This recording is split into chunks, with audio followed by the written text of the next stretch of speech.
제목을 따라서 하겠습니다. 주의 구원을 본 자의 고백. 오늘은 교회력으로 어드벤트라고 하는 대강절 첫째 주일입니다. 대강절이라는 것은 온다, 도착한다는 라틴어에서 유래된 말로 예수님이 탄생하는 것을 성탄절이라고 하면 예수님의 탄생을 기다리고 준비하면서 우리 마음을 가다듬고 그리고 하나님께 향한 마음을 갖는 것을 본질로 하는 것이 바로 대강절입니다. 대강절은 성탄절 전부터 4주간을 대강절이라고 하는데 일반적으로 과거에는 11월 마지막 주일이 대강절 첫째 주일인데 올해는 대강절 첫째 주일이 12월 첫 주일로 되어 있습니다. 여러분 저 앞에 있는 촛불을 보시면 알겠지만 4개의 초가 서 있습니다. 그래서 한 주 할 때마다 초가 하나 켜지고 두 번째 주일이 되면 초가 2개 켜지고 세 번째 대회 되면 3개 켜지고 네 번째 주일 되면 4개가 켜지면서 주님 다시 오시는 주님 오시는 성탄을 기다리는 표현으로 촛불을 4개를 켜게 됩니다. 대강절은 또 하나는 대림절이라고도 부릅니다. 대강절은 이 세상 역사 속에서 가장 큰 사건인 하나님이시면서 하나님의 아들이신 예수께서 이 땅에 육신으로 있고 태어나신 그 성탄을 준비하는, 그래서 자신의 삶의 모습을 가다듬고 새롭게 주님을 기다리는 절기가 바로 대강절입니다. 대강절은 교회력의 시작이기도 합니다. 초대교회부터 교회는 처치 칼렌더가 따로 있습니다. 이 처치 칼렌더 교회력은 주님을 기다리는 대강절부터 시작합니다. 대강절, 성탄절, 주연절, 사순절, 부활절, 오순절, 그리고 오순절 몇째 주, 오순절 몇째 주 이렇게 가다가 다시 대강절로 시작이 됩니다. 대강절을 지나면서 성탄을 맞이하고 그리고 우리가 예수님의 탄생을 기다림 속에 성탄을 받아들일 때에 진정 예수님이 주시는 성탄의 기쁨과 감격이 우리 안에 있게 되는 것입니다. 그러므로 대강절은 기다리라는 것입니다. 믿음 안에서 주님의 탄생을 기다리라. 이 기다림이 은혜가 되는 것입니다. 오늘 본문에는 기다리는 사람 2사람이 나옵니다. 시므온과 안나입니다. 25절에는 시므온을 가리켜서 이스라엘의 위로를 기다리는 자, 38절엔 안나 선제를 가리켜서 예루살렘의 구속을 기다리는 자라고 말했습니다. 시므온과 안나라는 이 2 선지자가 예수님을 기다렸습니다. 오늘 우리들도 이 기다리는 마음이, 다시 말하면 사모하는 마음이 우리 속에 있어야만 합니다. 29절을 보면 시므온이 예수님을 기다리다가 아기 예수님을 품에 안게 되는데 이때 주제여 종을 평안히 놓아 주시는도다. 평안히 자신을 놓아 달라고 말합니다. 당시 살아가는 삶의 무게가 얼마나 컸는지를 짐작할 수 있는 단어입니다. 삶의 곤고함과 무거움과 지침이 그를 짓누르지만 그는 주의 위로 받기를 기다렸고 주님의 구원을 보기를 기다렸던 사람입니다. 안나 선지자는 과부되어 84세가 되었다고 했습니다. 얼마나 힘들고 거친 삶을 살았겠습니까? 그럼에도 기도하고 금식하면서 주님의 위로를 기다렸다고 말했습니다. 대강절은 기다리는 것입니다. 기도응답도 기다리고 또 잘 될 것도 기다리고 하나님 형통할 것도 기다려야 되지만 내 심령 속에 예수 그리스도의 마음이 들어설 것을 기다리는 마음이 있어야 할 것입니다. 기다림이 무엇입니까? 우리가 바라는 것이 지금 우리에게 현실로 다가오진 않았지만 그 바라는 것이 이루어질 줄로 믿고 하나님께 향한 기대감을 갖고 살아가는 것, 이것이 기다림입니다. 그러므로 기다림은 바라봄이고 바라봄은 약속을 믿는 것이고 믿음은 소망을 가슴에 품고 살아간다는 것입니다.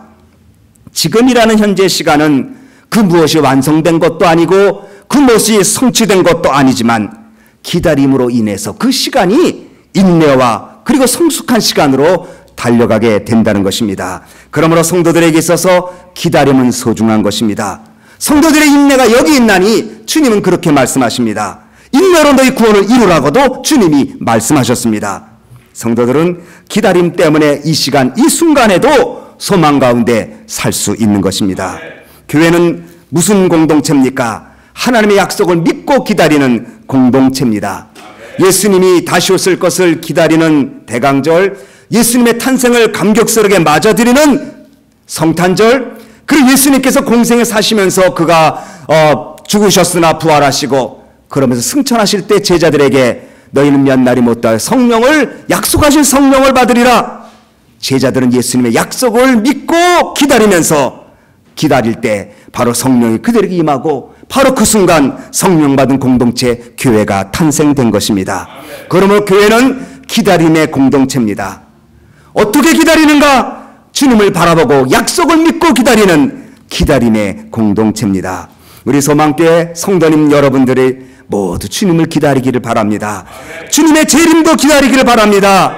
초림의 재림을 기다렸던 시므온과 안나처럼 우리 주님 예수 다시 오실 것을 기다리는 재림의 주님을 기다리는 우리 소망 공동체가 되어야 될 것입니다. 오늘 시므온은 기다리는 사람이었습니다. 그 기다리던 기다림 속에 아기 예수님을 시므온이 만나게 됩니다. 유대 나라에서는 남자아이가 태어나면 8일 만에 할례를 행합니다. 그리고 그때 아이의 이름을 지어줍니다. 그런 예수님은 이미 탄생하기 전에 아기 이름을 받습니다. 이름을 예수라 하라. 이는 만민을 구원할 자라는 이름을 받습니다. 그래서 21절 본문에 보면 태어나신 지 8일 만에 할례를 받고 예수라는 이름이 불려집니다. 그리고 22절에 보면 아기 예수님이 태어난 지 40일 되던 때에 마리아가 율법의 전례대로 정결례식을 행하기 위하여 성전에 올라갑니다. 마리아와 요셉이 아기 예수님을 데리고 예루살렘 성전으로 모세 율례의 결안대로 올라갑니다. 마리아 요셉은 예수님 하나님께 드리는 예식을 행하려고 정결례식을 행하려고 성전에 들어가는데 한 사람이 쫓아 들어옵니다. 그가 시므온입니다. 그는 성령의 감동을 받은 사람입니다. 이스라엘 위로를 기다리는 사람입니다. 그의 마음에 성령이 임하더니 지금 저 아이가 구세주라고 하는 성령의 지시를 받습니다. 급하게 뛰어가서 아기 예수님을 가슴에 안고 아기 예수님을 찬양합니다. 28절 말씀 다 같이 봉독합니다. 시작. 시므온이 아기를 안고 하나님을 찬송하여 가로되 29절 주제여 이제는 말씀하신 대로 종을 평안히 놓아 주시는도다. 아기 예수님을 안고 감격스럽게 그는 떨리는 음성으로 주제여 하나님 아버지 이제는 말씀하신 대로 종을 평안히 놓아 주십시오. 이것은 무슨 말입니까? 26절을 우리 다 같이 읽습니다. 시작. 저가 주의 그리스도를 보기 전에 죽지 아니하리라는 성령의 지시를 받았더니 너는 이 성전에서 주의 위로를 기다리는데 주의 구원을 기다리고 있는데 이제 너는 주의 구원을 볼 때까지 너는 죽지 아니하리라. 이게 좋은 말 같지만 엄청난 말입니다. 주의 구원 아기 예수님을 보면 죽는다는 말입니다. 그러니까 시므온은 이제 말씀하신 대로 종을 평안히 놔 주십시오. 말씀하신 대로 주님 저를 데려가십시오. 말씀하신 대로 저를 죽여 주십시오. 이렇게 시므온이 고백하는 것입니다. 아기 예수님을 만났는데 생명의 구세주를 가슴에 품었는데 시므온은 죽어야 합니다. 생명의 구세주 예수 그리스도를 가슴에 품었는데 이제 시므온은 자기 삶을 종결지어야 합니다. 이런 아이러니가 어디 있습니까? 지금까지 주의 구원을 보려고 기다렸더니 막상 주의 구원 대신 우리 주님 예수 그리스도를 품에 안고 보게 되자 이제 주님 저를 평안히 놔 주십시오. 죽는 존재를 고백하게 됩니다. 여러분, 이 시므온의 고백은 엄청난 영적 교훈을 우리에게 줍니다. 진정 여러분 16세기 예수 그리스도가 계시면 여러분은 죽어야 된다는 것입니다. 진정 여러분 심령 안에 예수님이 살아계시면 여러분은 죽은 존재가 되어야 합니다. 로마서 6장 6절 8절에 만일 우리가 그리스도와 함께 죽었으면 또한 그와 함께 살 줄 믿나니 고린도후서 4장 10절 12절에 우리 산자가 예수를 위하여 죽음에 넘기움은 예수의 생명이 내게 나타남이니라. 갈라디아서 2장 20절에 내가 그리스도와 함께 십자가에 못 박혔나니 그런즉 이제는 내가 산 것이 아니요 오직 내 안에 그리스도께서 사신 것이라. 시므온은 아기 예수님을 품에 안고 주의 구원을 본 사람이 죽어야 되는 영적 모델을 보여줍니다. 여러분, 예수님이 여러분 속에 있음을 믿으십니까? 아멘. 여러분 속에 예수님의 생명이 있는 것을 고백하십니까? 아멘. 그럼 여러분은 죽어야 합니다. 아멘. 그런데 문제는 우리는 죽질 않습니다. 시므온은 예수를 가슴에 품고 자기는 죽은 존재라고 고백을 하는데, 우리는 살아계신 예수님의 구원의 확신과 생명을 갖고 있으면서 아직도 나는 살아있는 존재로 살아갑니다. 그러나 사도 바울은 나는 그리스도와 함께 십자가에 못 박혀 죽었다. 이제는 내가 산 것이 아니라 내 안에 그리스도가 살았다고 고백하고 있습니다. 여러분 속에 예수님이 진정 살기 원하면 여러분 죽어야 합니다. 나를 위하여 살고자 하는 자는 죽을 것이요, 자기를 위하여 살고자 하는 죽을 것이요, 나를 위하여 죽고자 하는 자는 살 것이라고 말씀합니다. 그러면 죽는 것은 무엇을 의미할까요? 죽는다는 것은 내 육신의 죽음의 의미가 아니라 내 영적 자아가 죽는 겁니다. 내 생각과 고집과 과거의 잘못된 습관들이 죽는 것입니다. 그리고 예수님의 인격과 예수님의 생명으로 살아가는 것, 이것이 살고 죽는 것입니다.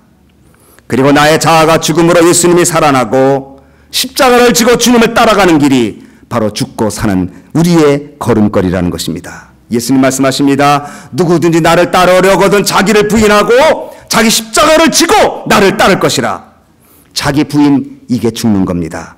자기 십자가를 지고 따르는 길, 죽고 사는 길입니다. 지금까지 많은 교회는 제자의 길을 최대한 편리하게 보여줬습니다.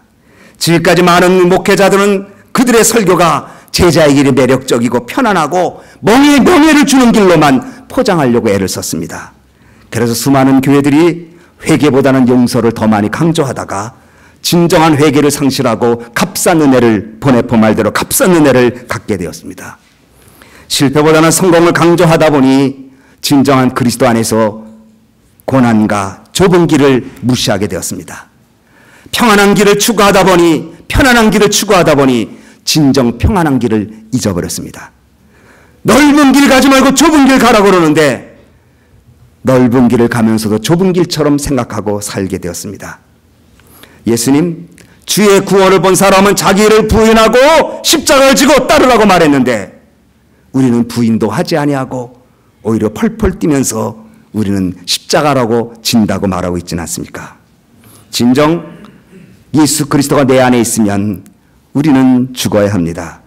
이것이 내 꿈도 죽고 자아도 죽고 계획조차도 죽어서 온전히 주님 예수 그리스도의 길만이 나의 길이라고 고백할 수 있어야 이것이 시므온의 영적 은혜가 있는 것입니다. 복음서를 보면 마태, 마가, 누가, 요한을 보면 예수님은 말씀하실 때 나를 믿으라는 말은 4번 나옵니다. 그런데 나를 따르라는 말은 20번이 나옵니다. 우리는 예수를 믿습니다. 네, 거기까지만 합니다. 나를 따르라고 하는 주의 음성을 우리는 거부하고 두려워하고 뒤로 물러갑니다. 성령 임하면 권능을 받고 예루살렘과 유다와 사마리아 땅 끝까지 이르러 내 증인이 되라고 말했습니다. 아멘. 증인은 순교자라는 말입니다. 그래서 예수님의 12제자 다 순교했습니다. 다 그리스도를 위해서 처절하게 죽었습니다. 구약은 함께 계시는 하나님을 얘기하지만 신약은 우리 안에 계신 하나님을 얘기합니다. 바로 성령님입니다. 성령 받은 성도들은 하나님 우리 안에 계십니다. 하나님의 생명 우리 안에 있습니다. 그러면 우리는 순교자가 되어야 합니다. 이것은 우리가 목숨을 잃어버린다는 의미가 아니라 사도 바울 고린도전서 15장 31절 말씀처럼 나는 날마다 죽노라. 날마다 생활 속에 내 자아와 고집과 내 생각을 꺾어버리고 예수 그리스도 그분을 향한 마음으로 달려갈 때 진정한 성령 충만한 사람의 길인 것입니다. 우리 학생들 중에 또 우리들도 티보우를 잘합니다. 뉴저지 제트팀에 가 있죠. 프로 미식 축구 선수 팀 티보. 이름도 재밌습니다. 티보우. 근데 그는 시합에 나갈 때 얼굴에 무슨 글자를 썼죠? 요한복음 3장 16절을 썼어요. 여기다가. 그러니까 그 글자가 뭔지를 몰라서 사람들이 구글 검색 그렇게 많이 했다고 그러죠. 선교사님, 독실한 선교사님의 아들이고 본인도 독실한 크리스찬으로 그래서 잘 뛰고 나면 반드시 무릎을 꿇고 기도했습니다. 그가 3장 16절을 썼을 때 316야드를 던졌고 그를 유튜브 조회가 그러니까 316과 연결된 놀라운 기적적인 일들이 유튜브에 실려졌었습니다. 요한복음 3장 16절 하나님이 세상을 이처럼 사랑하사 누구든 저를 믿으면 멸망치 않고 영생을 얻으리라. 믿음을 강조했습니다. 그런데 어떤 사람도 누가복음 9장 23절을 쓴 사람이 없습니다. 아무든지 나를 따르려거든 자기를 부인하고 날마다 자기 십자가를 지고 나를 것이라. 요한복음 3장 16절은 믿음과 영생을 얘기합니다. 누가복음 9장 23절은 믿고 영생 얻은 자의 살아갈 길을 말씀합니다. 그 따름을 얘기합니다. 우리는 믿음에만 머물러 있습니다. 따르질 않기 때문에 성숙하지 못하고 연약한 모습 속에 비틀거리며 믿음을 지킬 때가 많습니다. 나를 따르라. 십자가를 지고 따르고 자기를 부인하고 따르라고 말합니다. 아멘. 어떤 부흥 강사가 이런 말을 했습니다. 자기가 부흥회를 여태까지 다녔는데 어떤 교회 가서 부흥회하면 어떤 성도들은 집을 팔아 헌금하고 어떤 성도들은 땅을 팔아 바쳐서 하나님의 교회를 헌신했는데 자기 성질 뽑아 헌신한 사람은 한 사람도 없다고 우스갯소리로 얘기했습니다. 집을 팔아서도 낼 수 있고 땅을 팔아서도 낼 수 있지만 자기 자아를 뽑아서 드리는 사람은 없다는 것입니다. 자기 부인이 그만큼 어려운 것입니다. 십자가 안에 죽는 것이 그렇게 힘든 길입니다. 여러분, 예수님 믿으면 축복 받습니다. 당연히 받아야죠. 그러나 축복만 받아서는 안 됩니다. 고난도 받게 됩니다. 그리스도를 위하여 너에게 은혜를 주신 것은 다만 그를 믿을 뿐만 아니라 또한 그를 위하여 고난도 받게 하려 하심이라. 빌립보서 1장 29절입니다. 십자가는 죽음의 심벌입니다. 오늘 많은 교회가 너무 십자가가 무겁다고 부담스럽다고 십자가 메시지를 전하지 않습니다. 그 결과 십자가는 가슴에 달고 다니면서 십자가의 생활은 전혀 하지 않습니다. 그래서 한국교회가 십자가가 없어져서 무기력하게 되고 세상에 조롱거리가 돼버리고 말고 영향력을 상실하고 마지른 소금처럼 길바닥에 뿌려진 것, 십자가의 고난과 능력을 간과했기 때문인 것을 우리는 알아야 합니다. 대학생 선교회를 우리가 후원하지요. 빌 브라이트 박사가 대학생 선교회를 만들었어요. 한창 히피 문화가 많을 때에 이분이 예수님 영접하고 어떻게 하면 이 사회의 지성인들이 바뀌어야 나라가 바뀔 텐데 그들에게 어떻게 복음을 전할까 고민하고 기도하면서 대학생들에게만 복음 전하기 시작합니다. 이것이 대학생 선교회 캠퍼스 크루세이드 그게 되지 않았습니까? 근데 그분이 예수님을 영접하기 위해서 복음을 어떻게 하면 간결하게 전할 수 있을까? 사역리를 만들었습니다. 하나님은 당신을 사랑하고 당신의 놀라운 계획을 갖고 계십니다. 그러나 당신에게 하나님의 사랑과 놀라운 계획이 드러나지 않는 것은 당신 하나를 영접하지 않기 때문입니다. 그것은 바로 죄 때문입니다. 예수 그리스도 영접하십시오. 그리고 그분을 따르면 하나님은 당신을 통해서 하나님의 일을 이루십니다 하는 논리로 사역리 4가지 스피리추얼 원리를 가지고 얘기했습니다. 25억 건을 만들었습니다. 25억 건. 지구의 55억 명이면 반이 사역리를 받다는 것입니다. 예수라는 영화를 만들었습니다. 660개 언어로 번역되어서 40억 명이 보았습니다. 그 영화를 보는 순간 예수님 고칠 때 고침받고 예수님이 치료할 때 치료되는 역사가 그 제3세계에서 놀랍게 일어났습니다. 예수라는 영화를 상영하지 못하기 위해서 동네 사람들이 데모도 하고 선교사를 죽였습니다. 10명이 죽기도 했습니다. 그런 일을 이룬 빌 브라이트 박사님도 하나님이 얼마 전에 불러가셨습니다. 근데 그의 무덤가에 단 한 줄이 있습니다. 그 훌륭한 일을 했는데 예수님의 노예 단 한 줄이었습니다. 여러분, 주님을 따르는 길은 나를 부인하는 겁니다. 십자가를 지는 길입니다. 여기에 영생과 축복과 은혜가 있는 것입니다. 근데 우리는 예수님은 품에 안고 주의 구원을 보기는 했지만 진정 내 자아가 그리스도 안에서 죽고 깨지고 새로운 생명으로 나타나는 것이 없었기에 아직도 아기 예수님만을 품에 안고 살고 있지는 않습니까? 예수님을 따르는 삶, 주의 구원을 본 자의 고백, 나를 부인하고 내가 십자가를 지고 주님을 따르겠다는 것이 바로 이것이 대강절에 여러분이 가져야 될 마음인 것입니다. 아멘. 예수님을 따르는 길은 또 한 가지 있습니다. 비방받는 표적입니다. 34절에 시몬이 저에게 축복하고 그 모친 말에게 일러 가로되 보라, 이 아이는 이스라엘 중에 많은 사람이 패하고 승함을 위하여 비방받는 표적 되기 위하여 셈을 입었도다. 비방받죠. 여러분, 교회 일하면서 비방 받지요. 하나님 일하면서 비방이 오지요. 아무지없는 예수님도 비방의 표적 되었어요. 여러분, 예수님 믿으면서 칭찬과 명예만 좋아하지 마십시오. 칭찬과 명예를 나를 떨어뜨리고 넘어뜨리게 할 수 있습니다. 내가 예수님 때문에 모욕을 당하고, 내가 예수님 때문에 슬픔이 오고, 내가 예수님 때문에 가슴을 친다면 그때 기뻐하라, 하늘의 상이 큼이라고 주님 말씀하신 말씀을 여러분은 기억해야 될 것입니다. 예수님 먹기를 탐하고 바알세바로 들렸고 죄인들의 친구고 하나님은 모독했다는 얘기를 들었지만 심지어 십자가 위에서조차까지 구원의 순간까지 멸시천대 비방을 받았지만 예수님 묵묵히 그분의 길을 걸으셨습니다. 사랑하는 소망교회 식구들, 교회 공동체는 칭찬만 있는 것 아닙니다. 여러분이 각 부서에서 일할 때 칭찬만 좋아해서도 안 됩니다. 내가 진정 주를 사랑하는 마음으로 주를 위해서 일하다가 혹시라도 비방이 있다면 하나님 감사합니다. 아멘. 그리고 진정 주를 사랑하는 마음으로 겸손과 온유의 심정으로 살아갈 때 하나님은 여러분에게 은혜 주실 줄로 믿습니다. 아멘. 저는 이제 말씀을 마칩니다. 대강절, 여러분 속에 예수님이 계시면 여러분은 죽어야 합니다. 아멘. 이 주제여 이제 나를 평안히 놓아주시는도다. 주의 구원을 보기 전까지는 죽지 아니하리라. 그러나 주의 구원을 본 순간 그는 죽음의 존재. 바로 여러분 예수님의 생명이 들어가서 주의 구원받은 사람이 되면 그때부터 여러분은 나를 부인하고 십자가를 져야 되는 존재요 운명적인 삶이 된다는 것을 기억하고 날마다 십자가를 지는 것을 두려워하지 말고 예수 그리스도 그분을 위하여 나의 삶을 헌신하는 것을 두려워하지 말고 오 예수님, 우리 주님 예수 그리스도를 진정 사랑하고 그분을 위해 살겠다고 고백하고 감동스러운 믿음의 사람 되어지기를 주님의 이름으로 축원합니다. 기도하겠습니다. 이 시간에 우리 예수님은 비방받는 표적으로 이 땅에 오십니다. 비방받는 표적은 말 그대로 비방이고 동시에 모순의 표적이라는 말도 있습니다. 우리가 예수님을 여러분 속에 생명이 있다면 여러분은 정말 죽어야 합니다. 내 육신에 죽는 게 아니라 내 자아가 죽어야 합니다.